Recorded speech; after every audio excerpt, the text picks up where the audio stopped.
Good morning, everyone.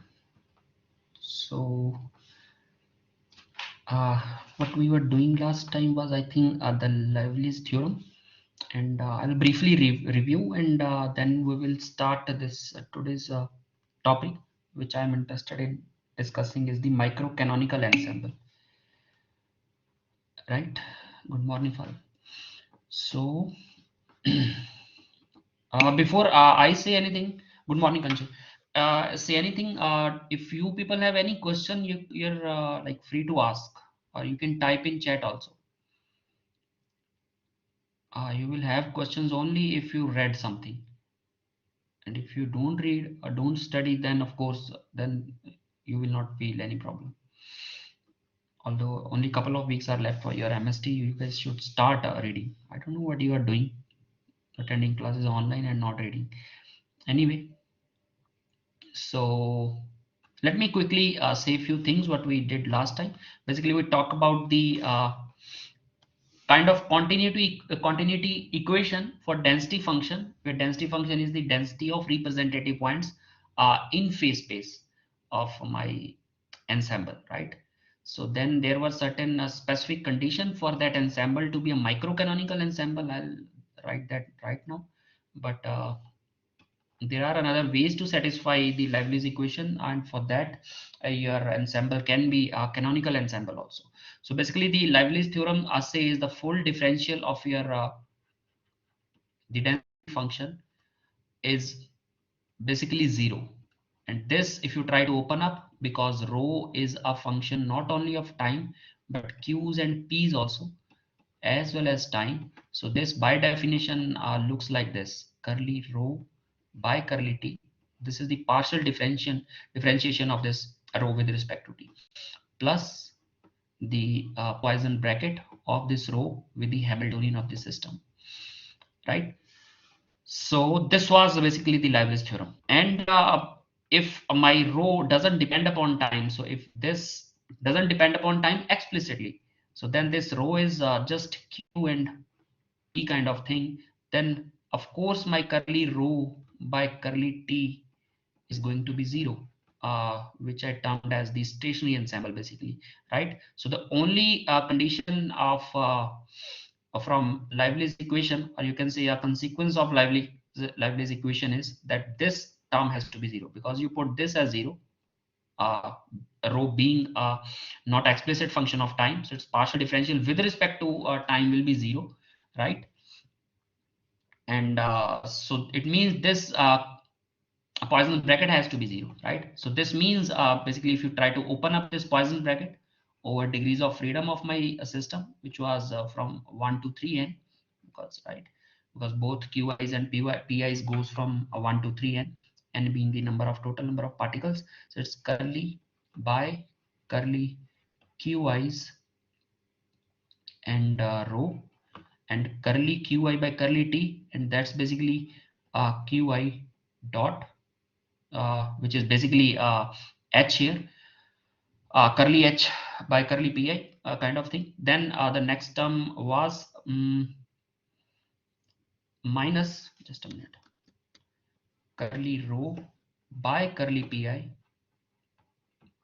and pi dot.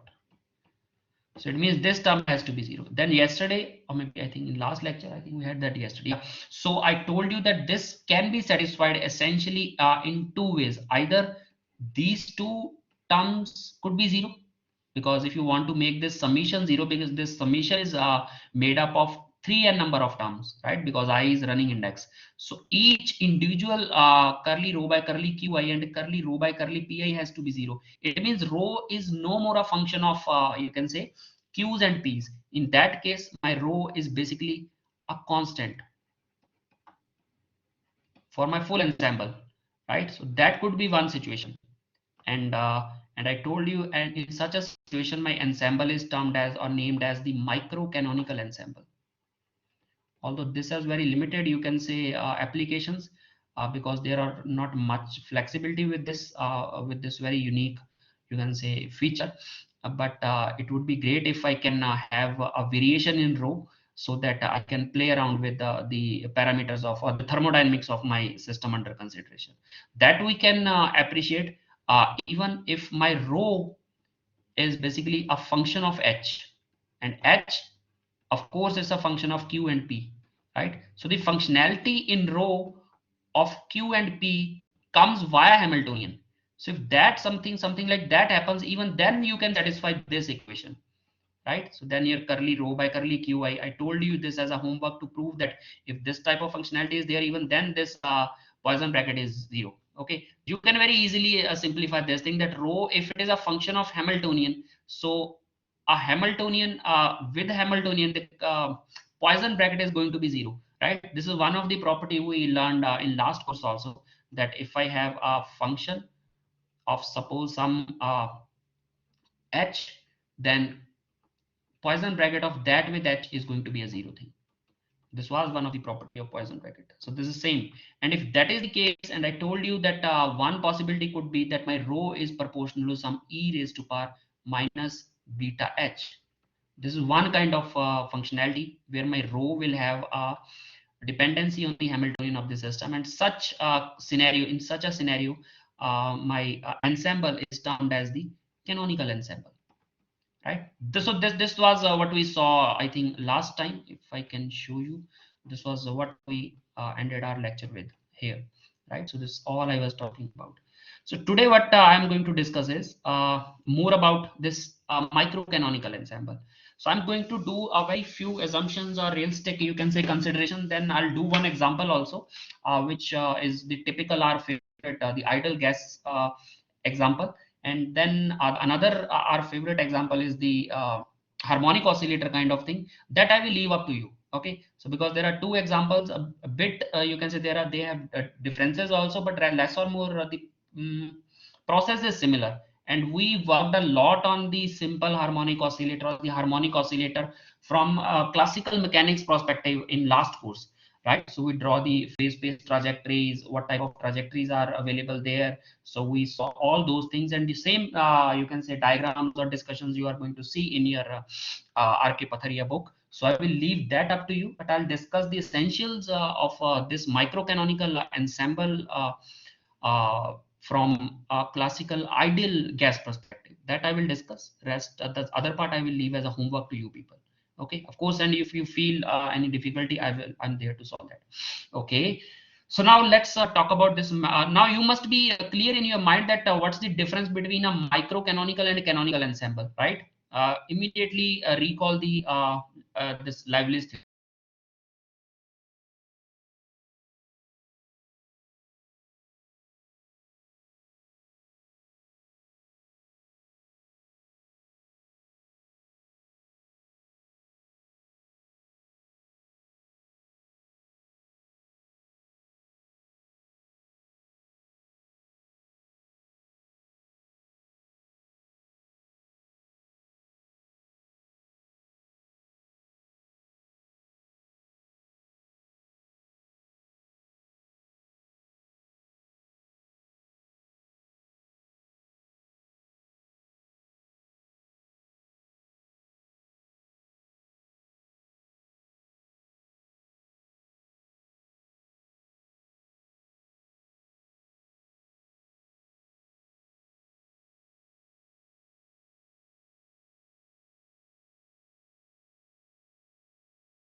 Am I audible? Is this screen visible? I think we lost the connection in between, right? Can somebody message and yeah, okay. Okay. Okay, good if it is visible. Okay, so I was basically saying that we are going to talk about the microcanonical situation where my density function is a constant. Okay, this canonical ensemble, we are going to spend a lot of time, maybe 4 or 5 lectures on this before MST, and maybe a couple of lectures I will spend on the grand canonical ensemble. Okay, so I think that would like wrap up our uh, classical statistical mechanics part. Then after MST, we'll jump into quantum stat mech. Okay, so yeah, so now I'm talking about a physical system whose macro state is defined like this. This now we saw for a lot many number of times, right? So n number of particles occupying volume V, the total number being possessed by system is E. Now we also a bit aware of this. Instead of precisely defining E, which we use to compute number of microstates like this, then considering energy below a threshold, then we try to calculate another number of microstates sigma. But the most realistic situation was if we consider our energy to be lying within this energy interval, right? E plus minus delta by 2, where always my delta is extremely small as compared to the total energy of the system. So this is a more realistic way to specify the macro state, right? So, and of course, with reference to this, we calculated the number of microstates, which was represented by this symbol tau, and we put this n, v, e, as well as this delta into picture. We computed this, if you remember, in last chapter, right? So I might be using some results from that section today also. Okay. So now, what's the idea?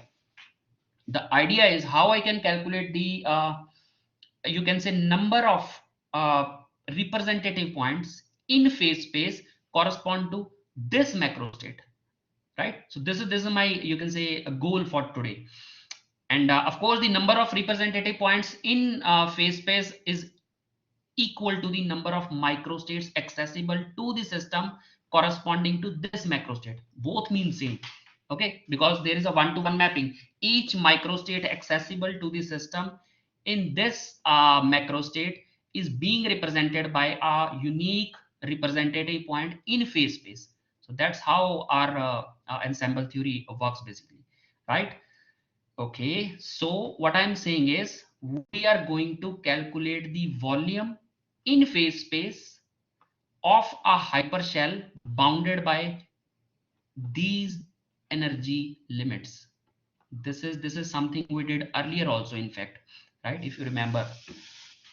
So this is all this volume I'm interested in calculating, or I'm interested in how many representative points will be there in this volume of phase space. This is something I'm interested in, right? So I think there should be no doubt why I am considering only this energy limit, because my energy is only varying up to this, where my Hamiltonian, the energy function is the E. That's how my macro state is defined, right? So this energy is going to decide that how much uh, volume in phase space is allowed, and I'm interested in total number of representative points which are embedded in that allowed phase space region, right?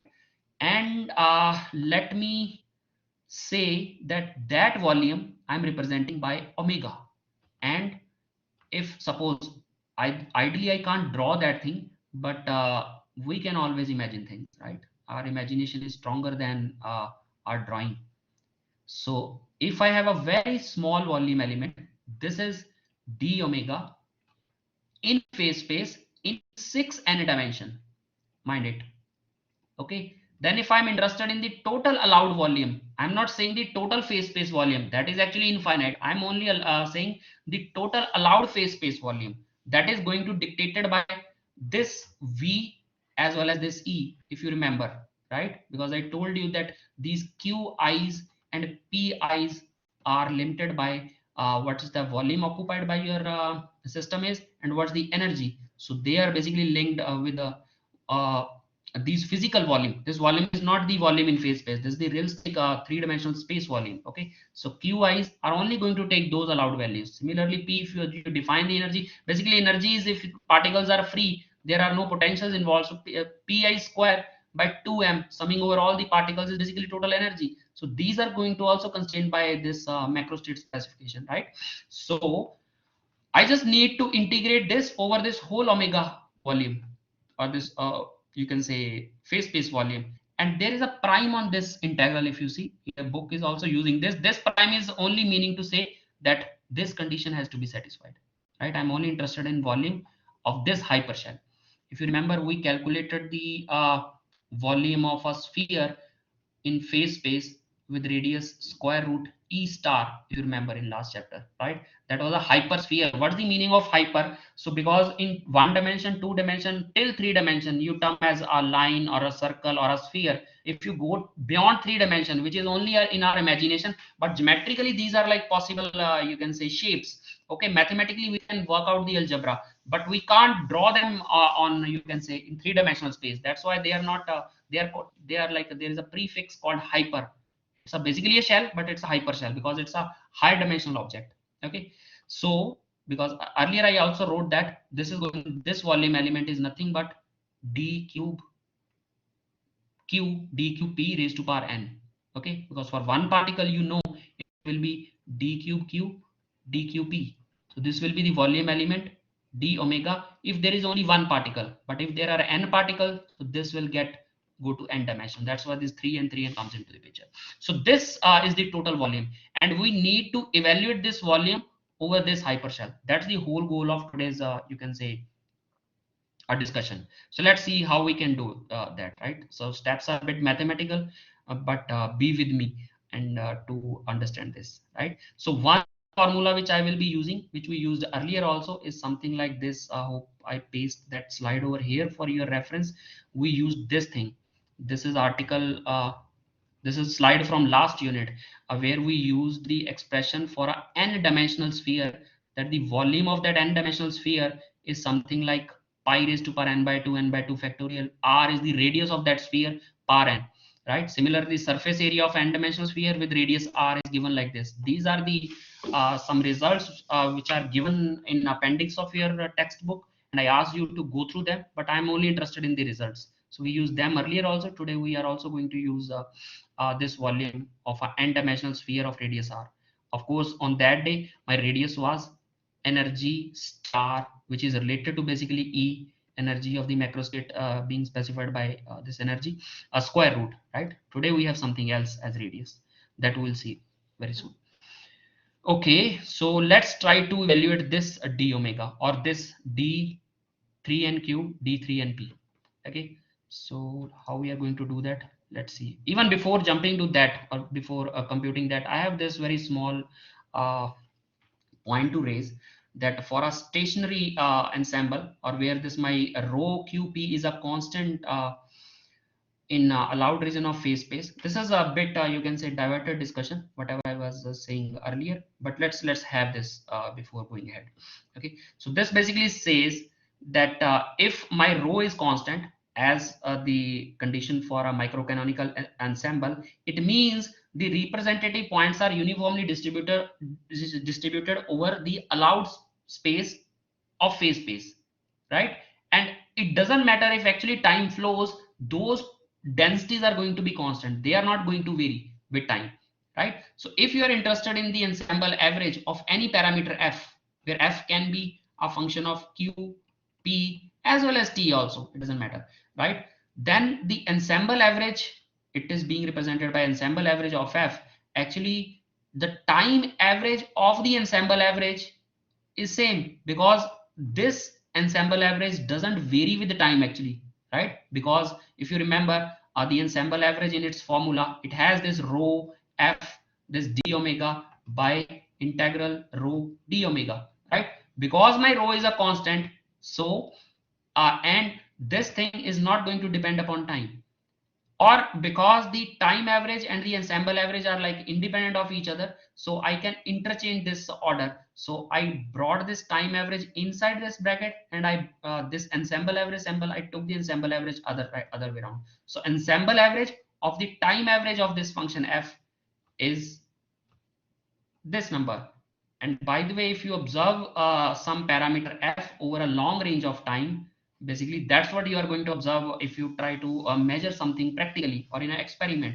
So the ensemble average, and but this time average of f, it's not varying with time. So this is what you are going to basically observe. The long time average of f is what you are going to measure experimentally. So these little arguments, you can read up more on this, but this is straightforward, not very complicated thing. So let's resume our discussion what we were talking about to calculate that number of you can say the volume in allowed phase space region. But even continuing with that, so what we can say about this number of microstates, you can very easily I think identify or agree upon this thing that if I have various number of microstates, I'm just representing, right? This is just a representation. Then you go into go into phase space. So here I have a phase space.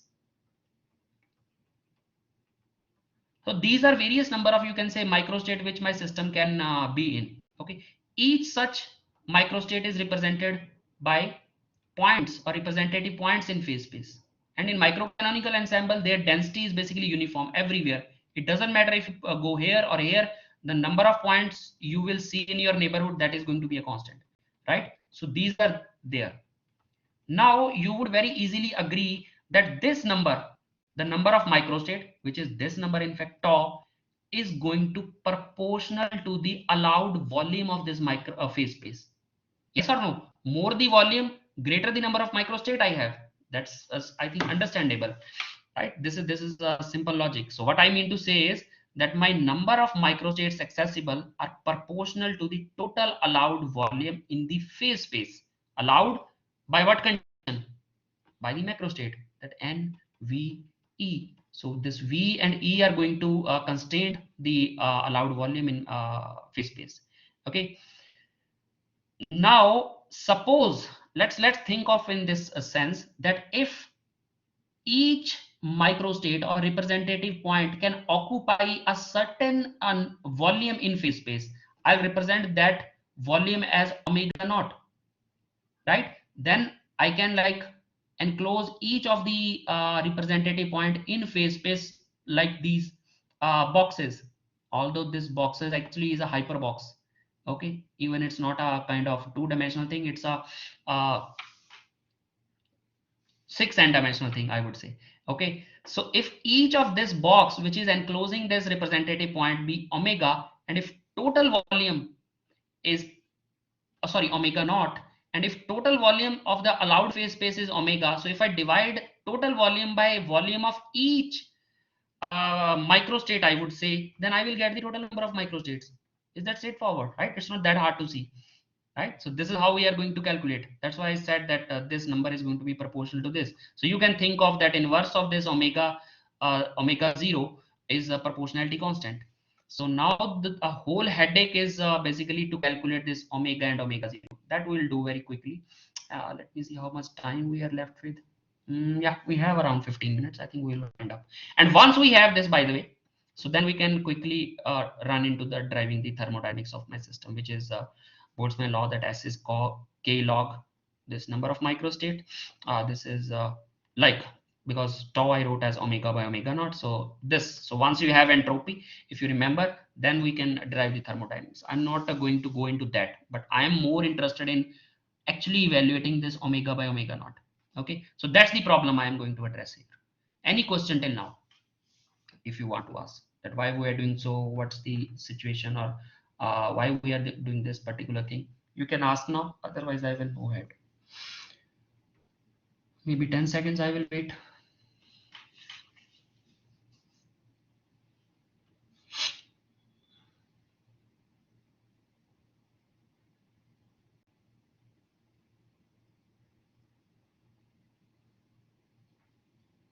Okay, if no question is coming, then I'll go ahead.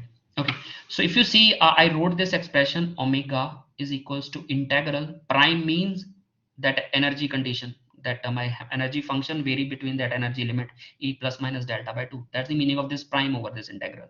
Okay, although I can write that full condition underneath here also, but that will make it messy. will make it messy very soon. Okay, so this was d raised to power 3 and q, d raised to power 3 and p kind of thing. If you see, even if I have one particle, for example, if I put n is equals to 1, then what my omega will look like? It will be integral d cube q d cube p, right? So what are the dimension of this guy? If you remember, any generalized coordinate, any generalized momentum, whenever you are going to take the product of this thing, this guy had the dimension of angular momentum. This we talked a lot when we were discussing the action angle variable in classical mechanics in last uh, course, last semester course, right? The action angle. So this has the unit of action. In fact, same as the dimension of the Planck's constant, only dimensions, right? So, and if there are n particles, so I will just raise this integral to power n. So that's why this thing has the dimension of omega as angular momentum raised to power 3n. Okay, so in fact this will have the dimension of, I would call this as dimension of omega equals to h cube, because this is raised to power 3. QP has the dimension of h, but it's cubed, so that's why it has rate power h cube. Okay, you will see how the Heisenberg uncertainty principle is related to this thing. You will soon see that also. Okay, things are basically interconnected. Or in general, instead of writing 3n, you can write that the dimension of the volume in phase space will be the angular momentum raised to power degree of freedoms involved with my system. Okay, so this is kind of the thing we are going to deal with. So I'll start this example as I told you in the beginning. The classical ideal gas in a in an micro in a microcanonical ensemble. In a microcanonical ensemble, yeah, microcanonical ensemble, I mean to say that my rho is constant in phase space. Okay, so for this situation, let's see if we can evaluate this in integral or not. Okay, that's the whole thing. And of course we also want to see that what that omega naught is, because if we have omega naught as well as omega, then I can straightforwardly write what my tau is, which is basically omega by omega naught. Then log of this multiplied by the Boltzmann constant is going to be my entropy. Then we are done. Okay, but that's not a and that's not the important part. Important part is going to the critical steps involved in order to evaluate this integral. Now be with me for next 10 minutes. Okay, yeah. So of course, my system is confined to volume V. Basically, if you think of that, this dq is the integration over the space part, and this is the momentum part. Okay, so how we are going to deal with this is that my Hamiltonian, which in general can be a function of q and p, but because my particles are like free particles in constrained inside that volume V, ideal gas, right? So I can think of like cubical volume, doesn't matter the dimension of whether, but the volume is V, right? So particles are like enclosed in this enclosure, and all those particles have their independent momentas, that pi's. So if I go for pi squares by 2m, where m is the mass of each particle, and sum over all the particles basically, right? Then this is my total energy, that's the E. And this E, or the Hamiltonian, is going to vary between that energy limit E plus minus delta E. That's how this integral will have its limits. So let's see how we can write. Now see this thing. My omega, which by definition is like this, but I am doing my space integration and momentum integration only separately, because my Hamiltonian is only function of momenta coordinate. There is no q is in it. Otherwise I have to like think of that integrating that thing also, right? But because there is no q stuck in there, so I can like a kind of separation of variable kind of thing, so I can go for integration of this thing independently. Suppose if n is 1, okay, then let me, okay, so if n is 1, then only space part would be something like this. Integral, put n is equal to 1, it will be d cube q. Okay, so this is something like integral dx dy dz. That's why this three dimensions are there. For single particle there are three space dimensions, right? So, and if you integrate over whole volume of this enclosure, This is nothing but volume of the total space available to the system, or the ideal gas enclosed in volume V. That's what. But we don't have n is equal to 1. We have n particles, right? So instead of V, I will have contribution of this part of the integral as V raised to power n, right? So this you must understand. Now what we are left with is to integrate this part, the momentum part of the integral. Okay, so let's see how we can do. And this is where the volume of, or you can say, n-dimensional hypersphere comes into the picture, and that's not very hard to see actually. So I'm interested in evaluating this, where this prime is nothing but this condition. Now you must appreciate that how this has happened. Basically, earlier it was only h qp was varying between these upper and lower limits, but now I replaced my Hamiltonian with this. I explained how it happened.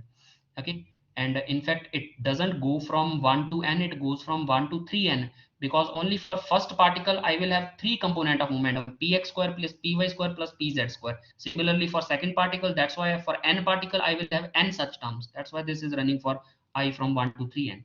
Okay, so now then this is nothing but you might be remembering why I put dot dot dot here, because if you remember, you might have done multi-dimensional integrals. So if you are doing a surface integral kind of thing, a dx dy kind of thing, right? So this can equally be written like integral dx. So whatever function is here, let there is a function f of x and y. So then what you do is f x y. So that, then you look for the limits of x and keep this inside, do the integration, and then go for, even if there are this is indefinite integral, even then it is true, then second integral with respect to y. So then second integration is going to, so as many as number of integrations are there, same number of integral sign you can put in. That's why this dot dot is there, right?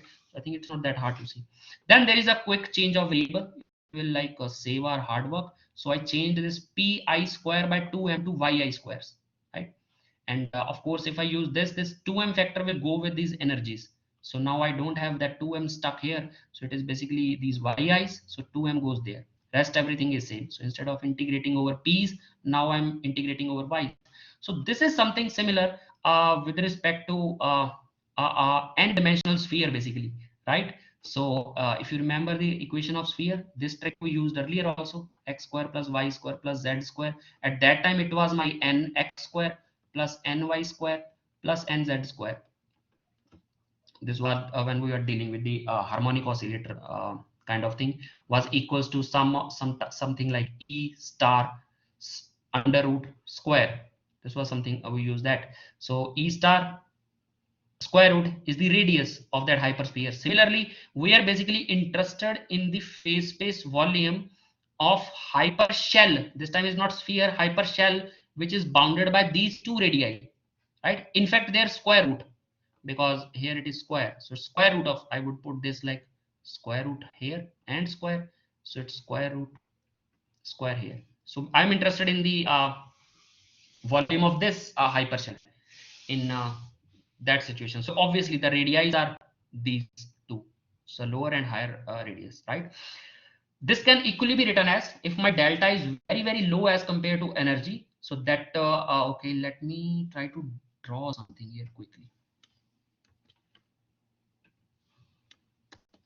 So basically what I'm saying, let's consider a three-dimensional case. I'm having a sphere now, then I am having another sphere, right? So then this guy has certain radius. Let this be small r, and outer side it is capital R, for example, right? So if I'm interested in the volume of this shell, what I will do, I will just go for 4 by 3 pi r cube minus 4 by 3 pi r cube. So this difference will be just the volume of this this shell, I would say. This is not the hypershell, this is a three-dimensional case, right? But suppose this distance or this thickness of this sphere keeps on shrinking, okay, so that it's very you can say this let me represent this thickness by delta. So this delta is very very small as compared to this r or this r, okay. Then in that case you can very easily calculate the volume of this not hypershell, this is just a shell, by just thickness delta time the surface area of this sphere. That's another way to calculate same thing. Both will give same result if you try to do this. In fact, you try to put inner as r, outer as r plus dr, then try to find this difference. This difference as well as this is going to be same. It will look something like if thickness is dr and surface area, you know, it's 4 pi r square dr, 4 pi r square, that's it, right? So this is going to be same as this.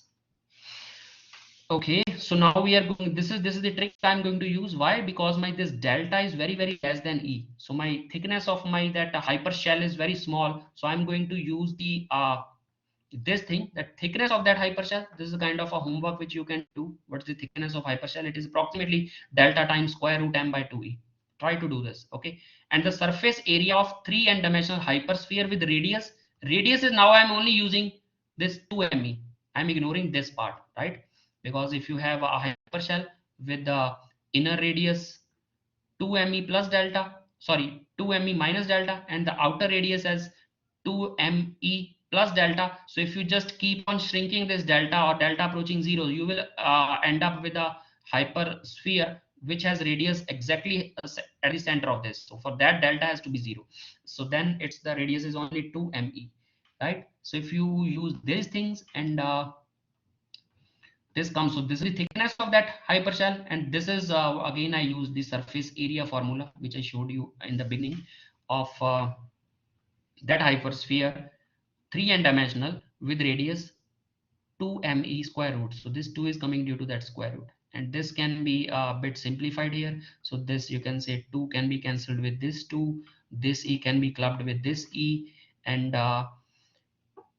yeah, this pi can brought into this, so you will get a 2 pi me, which is here raised to power 3n by 2, and in the denominator you have 3n by 2 minus 1 factorial. Rest everything is there, right?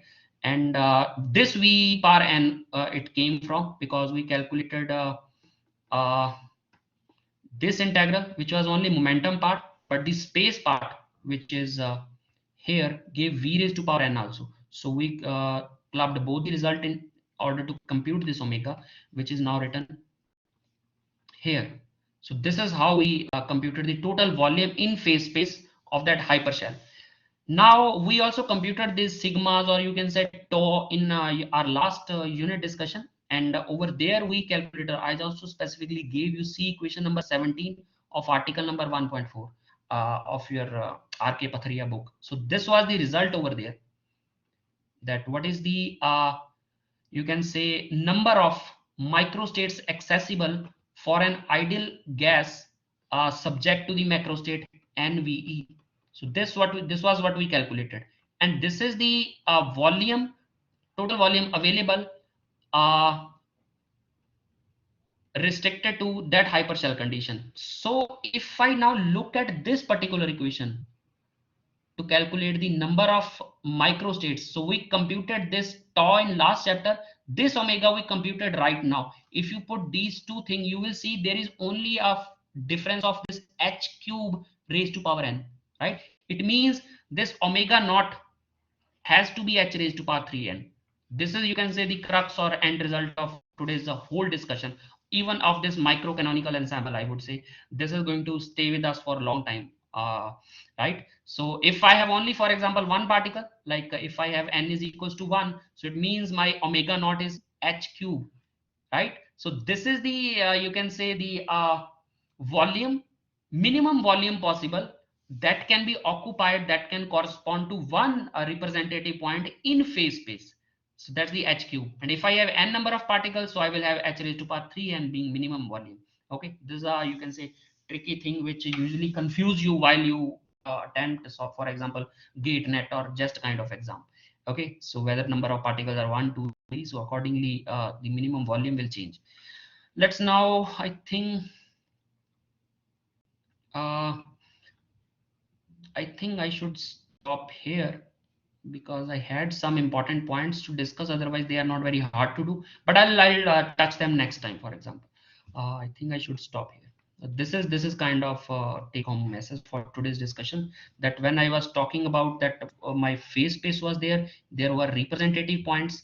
the total volume of this whole available phase space was omega, and each representative point is occupying certain volume, each one of them, and this is nothing but omega naught, and this omega naught for a single particle is h cube, and if there are n of such you can say particles, so it is h raised to power 3n. That's what we computed here. And total volume divided by this omega naught is nothing but the total number of microstate which can be accommodated in allowed region of this phase space. So that's the thing I think I should stop with. And this is the only, I would say, the a result which we are going to have from this microcanonical considerations. Okay, so I'll talk very little about that, how this is basically, if you think of that, this is something related to Heisenberg uncertainty principle also. Okay, so that you have this delta product is approximately of h bar order. It means this length is h bar, this length is again h bar, and third length is again h bar. So basically you are of the order of h bar cube is the precision with which you can identify your position and momentum coordinates in phase space. So that's something, and you can't shrink this volume beyond this limit, the h cube. Okay, so this is the fundamental volume. Even in any physical consideration, you can't go below this limit. So we'll continue with this discussion next time. If you have question, you can raise your issues here, or else you are good to leave. Thank you.